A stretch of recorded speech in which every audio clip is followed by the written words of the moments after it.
अस्सलाम वालेकुम दोस्तों आपने एनाबेला डॉल के बारे में तो सुना होगा, लेकिन किसी को इस बारे में यकीन नहीं आता कि एक ही डॉल के बारे में इतने सारे खौफनाक वाक़यात हो सकते हैं।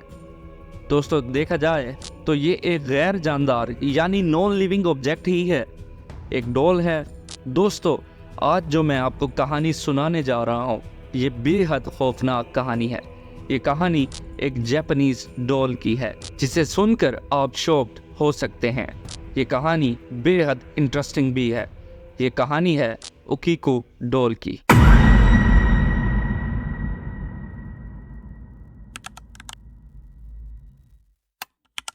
दोस्तों ये तो आप जानते ही होंगे कि डॉल्स का इस्तेमाल काला जादू में बेहद होता है। अफ्रीका के मशहूर काला जादू वुडू में डॉल्स का बेहद इस्तेमाल किया जाता है। आपने अक्सर टीवी पर किसी ड्रामा या फिल्म में देखा होगा कैसे डॉल्स का इस्तेमाल किया जाता है लोगों को नुकसान पहुंचाने के लिए। खैर ये कहानी कोई इस तरह की डॉल की नहीं है, ये कहानी एक जापानीज डॉल की है।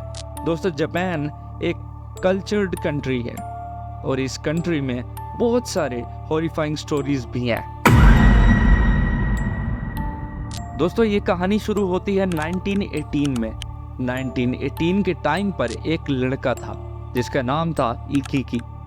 वो वहाँ बाजार में घूम रहा था क्योंकि उसे अपनी छोटी बहन ओकीको के लिए गिफ्ट लेना था, क्योंकि उसकी बहन का बर्थडे आने वाला था। वो अपनी बहन के लिए ऐसा गिफ्ट लेना चाहता था कि उसकी बहन गिफ्ट देखकर खुश हो जाए। इकिकी ने पूरे बाजार को छान लिया, लेकिन उसे कुछ भी ढंग का अपनी बहन को देने लायक कुछ नहीं मिला, एक परफेक्ट गिफ्ट जो वो अपनी बहन को दे सके। पूरी मार्केट घूमने के बाद उसे आखिर में एक दुकान के ग्लास पैनल में एक डॉल पर नजर पड़ती है। उस पर नजर पड़ते ही इकिकी को लगा ये उसकी बहन को बर्थडे पर दिया जाने वाला एक परफेक्ट गिफ्ट है। डॉल बेहद खूबसूरत थी। डॉल ने ट्रेडिशनल जापानीज ड्रेस पहना हुआ था, इसके बाल काफी लंबे थे और वो काफी खूबसूरत फेस वाली डॉल थी। इकिकी ने पैसे देकर डॉल को पैक वैक कराकर उस गिफ्ट को घर ले आया। इकिकी ने अपनी बहन के बर्थडे के दिन ये डॉल अपनी बहन को गिफ्ट की। ओकीको ने जब उस डॉल को देखा तो उसे वो डॉल बेहद पसंद आई। उसे इस डॉल से प्यार हो गया। ओकीको उस डॉल से बेहद अटैच थी, सारा दिन उसी डॉल के साथ खेलती रहती थी। ओकीको उस डॉल को हमेशा अपने पास रखती थी। ओकीको उस डॉल का बेहद ख्याल रखती थी, उसके बाल कॉम्ब भी करती थी, उसे नहलाती और उसके ड्रेस भी चेंज करती थी। ओकीको और उसकी डॉल कभी अलग नहीं होते थे। ये सब देखकर इकिकी बेहद खुश था कि उसकी बहन उसके दिए हुए गिफ्ट को बेहद पसंद कर रही थी। इवन के ओकीको उस डॉल को साथ सुलाती थी, लेकिन ओकीको की ये खुशी ज्यादा दिन की नहीं थी। ओकीको एक दिन उसी डॉल के साथ खेल रही थी कि ओकीको को सिर्फ एक मच्छर ने काट लिया, जिसकी वजह से ओकीको को मलेरिया हो गया।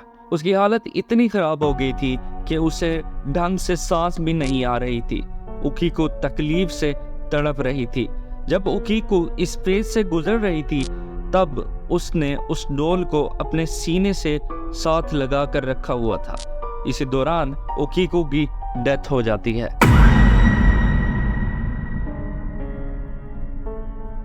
ओकीको की डेथ पर उसके घर वाले बेहद सदमे में थे। जब ओकीको की फैमिली ओकीको को दफनाने जा रहे थे तो उन्होंने सोचा कि ओकीको की डॉल को भी उसी के साथ दफना दिया जाए, लेकिन वो अपने कुछ मजहबी वजूहात की वजह से उस डॉल को ओकीको के साथ बरी नहीं कर पाए। तो उन्होंने डॉल को ओकीको को दफनाने के बाद अपने साथ ही रखने का फैसला किया। ओकीको को दफनाने के बाद वो उस डॉल को घर ले गए और उन्होंने उस डॉल को एक शेल्फ में संभाल कर रख दिया। तब उन्होंने उस डॉल का नाम ओकीको रख दिया। उन्होंने इसे अपनी बेटी की मेमोरी एज अ मेमोरी के तौर पर रखा था। वो डॉल अब एक शेल्फ में पड़ी थी। घर वालों को ये डॉल आते जाते शेल्फ में पड़ी दिखती रहती थी। यहीं से कहानी एक नया मोड़ लेती है, यहीं से कहानी डरावनी होती है। इकीकी ने चलते फिरते उस डॉल को नोटिस करा और उसे वो डॉल के बाल थोड़े लंबे लगे। उसने जाकर डॉल को चेक करा और उसने ये नोटिस किया एक्चुअल में डॉल के बाल लंबे हो चुके थे। ये इकीकी के लिए बेहद हैरान करने वाली बात थी। उसे यकीन नहीं हो रहा था कि नॉन लिविंग थिंग के बाल कैसे लंबे हो गए। ऑब्वियसली एक नॉन लिविंग थिंग के बाल कैसे ग्रो कर सकते हैं दोस्तों। उसने ये भी नोटिस किया कि पहले डॉल के बाल ब्लैक थे, लेकिन अब डॉल के बाल कुछ ब्राउन शेड के भी थे। दोस्तों वो बाल ह्यूमन हेयर्स की तरह बढ़ रहे थे और वो बाल एंड से टूट भी रहे थे। उसके बाल बिल्कुल इंसान के बालों जैसे थे। इकीकी ने ये सारा मामला घर बताया। पहले तो उन्हें यकीन ही नहीं हुआ और फिर उन्होंने उसके बाल काट दिए।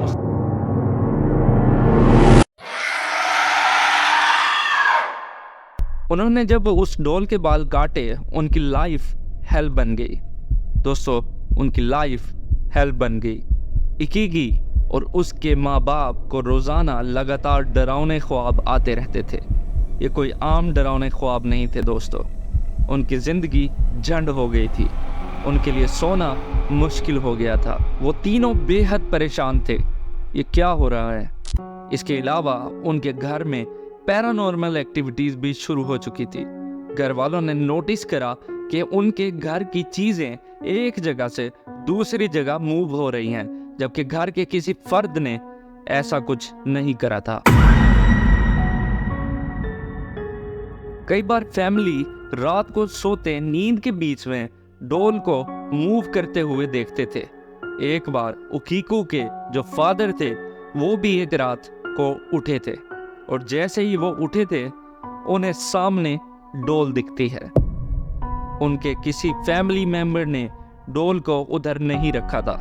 इस वाकया के बाद उसके घर वाले बेहद परेशान थे। उनकी परेशानी की इंतहा थी। उसके अलावा वो उनको चीखने चिल्लाने की आवाज़ें सुनाई देती थी। दरवाजे पर जोर से दस्तक की आवाज़ें सुनाई देती थी।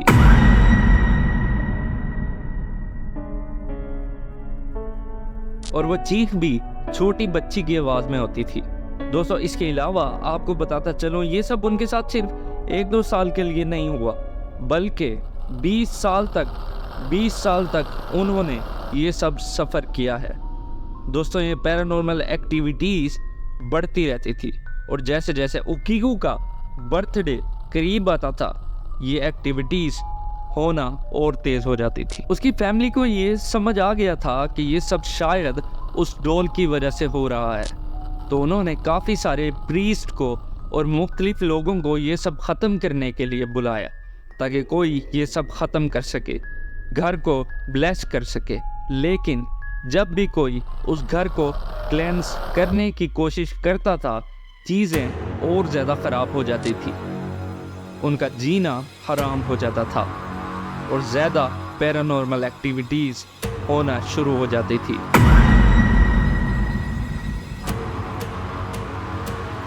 उन्होंने बहुत कोशिश करी डॉल को क्लेंस करने की, पर यह पॉसिबल नहीं हो पा रहा था। खैर 20 साल बाद उन्होंने घर बदलने का फैसला कर लिया, क्योंकि उन्हें यह भी लग रहा था कि उनकी बेटी जो 3 साल की उम्र में फौत हुई थी, उसकी कब्र घर के काफ़ी पास थी।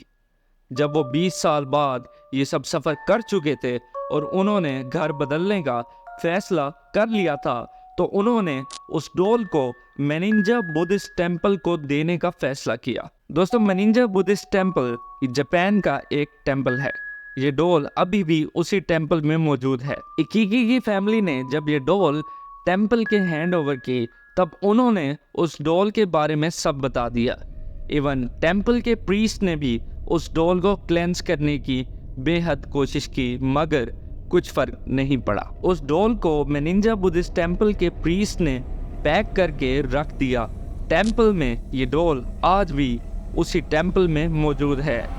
ये डॉल बहुत ज़्यादा टूरिस्ट अट्रैक्शन बन चुकी है। जब इस डॉल को वहाँ रखा तो टेम्पल के लोगों को भी डरावने ख्वाब आने लगे थे। थोड़े टाइम बाद टेम्पल के लोगों ने भी नोटिस किया कि डॉल के बाल असल में ग्रो कर रहे हैं। जी हाँ दोस्तों, उसके बाल तब भी ग्रो कर रहे थे।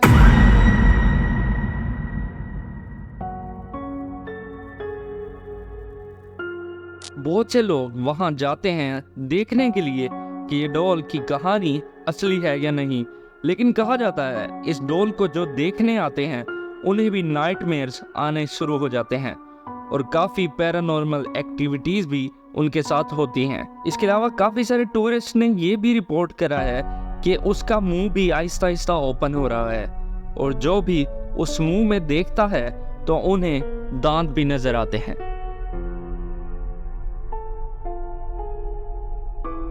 अगर आप भी ओकीकू डॉल के बारे में कुछ जानते हैं तो कमेंट सेक्शन में अपनी राय देना मत भूलें।